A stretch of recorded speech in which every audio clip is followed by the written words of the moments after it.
Retina की कुछ complicated और कॉम्प्लेक्स डिजीज़ेज़ के अंदर विट्रियोरेटिनल सर्जरी या विट्रेक्टमी सर्जरी की ज़रूरत पड़ती है, जो कि इंश्योरेंस में कवर्ड होती है, लेकिन इसके पेमेंट में जो सर्जरी में कंज़्यूमेबल्स इस्तेमाल किए जाते हैं, वो पूरी तरह से कवर्ड नहीं होते। विट्रियोरेटिनल सर्जरी एक बहुत ही डेलिकेट और एक कॉम्प्लेक्स सर्जरी होती है, जिसके लिए कि बहुत ही फाइन डेलिकेट इंस्ट्रूमेंट्स की आवश्यकता होती है, जो कि डिस्पोजेबल और सिंगल यूज़ ही होते हैं।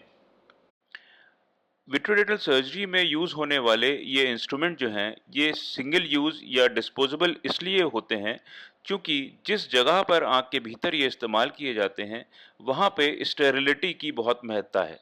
दूसरा, ये बहुत ही डेलिकेट और बहुत ही रिफाइन इंस्ट्रूमेंट्स हैं, जिनको कि अगर बार-बार यूज़ किया जाए, तो इनकी जो एफिशिएंसी है, वो उतनी नहीं रहती, जैसे जितनी कि पहले यूज़ में रहती है।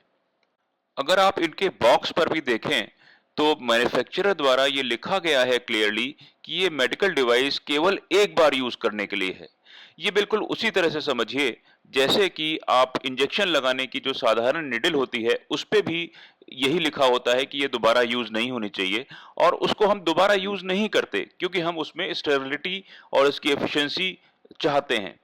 क्या आप समझते हैं कि एक नीडल जो कि इंजेक्शन लगाने के लिए इस्तेमाल की जाती है, जब हम उसको इस्तेमाल दोबारा नहीं करते, तो हम इतने रिफाइंड इंस्ट्रूमेंट्स को दोबारा कैसे यूज़ कर सकते हैं? क्योंकि उसके रीयूज़ से इन्फेक्शन की संभावनाएँ आँख के अंदर और उसकी इनएफिशिएंसी की संभावना बढ़ जाती हैं। ये डिस्पोजेबल इंस्ट्रूमेंट्स एक्सपेंसिव हैं। इसकी जो पैक की कॉस्ट है, वो लगभग 27-28 हज़ार रुपए होती है, जिसमें कि कटर, लाइट पाइप और ड्रेप्स और कुछ ट्यूबिंग्स वगैरह होती हैं। इसके अलावा अगर डिस्पोजेबल सिज़र्स, फॉरसेप्स वगैरह की कॉस्ट देखें, तो 7 से 8 हज़ार या 10 हज़ार रुपए की होती है। अब ये कॉस्ट तो ज़रूर है, इसको कम करने के लिए इसको हम रीस्टरलाइज़ करके रीयूज़ तो कर सकते हैं, लेकिन इसमें रीयूज़ करने में इसकी एफिशिएंसी पे डेफ़िनिट फ़र्क पड़ता है।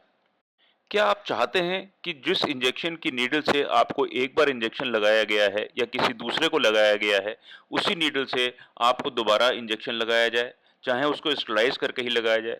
उस इंजेक्शन की नीडल और उसकी स्टेरिलिटी डेफ़िनिटली रीयूज़ पे कॉम्प्रोमाइज़ होती है, क्योंकि मैन्युफैक्चरर द्वारा भी ये एडवाइज़ेबल नहीं है कि इसको दोबारा यूज़ किया जाए।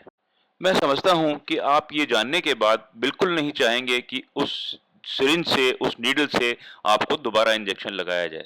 जब उस सिरिंज और नीडल से एक साधारण इंजेक्शन आप नहीं लगवाना चाहते, तो कैसे अपनी आँख के अंदर रीयूज्ड इंस्ट्रूमेंट्स का, जो कि डिस्पोजेबल तौर पे बनाए गए हैं, उनका रीयूज़ आप अलाउ कर सकते हैं? यदि आप चाहते हैं कि आप रीयूज़ से होने वाले इन्फेक्शन के चांसेस और उसकी एफिशिएंसी की प्रॉब्लम से बचें, तो इसके जो कॉस्ट है इंस्ट्रूमेंट की, या तो आपकी इंश्योरेंस कंपनी को बियर करनी पड़ेगी, या फिर आपको उसके लिए एक्स्ट्रा पेमेंट करना पड़ेगा। अपनी आई ट्रीटमेंट से संबंधित इंश्योरेंस के बारे में किसी भी जानकारी के लिए आप इंश्योरेंस कंपनी के कस्टमर केयर या हमारे काउंसलर से संपर्क कर सकते हैं।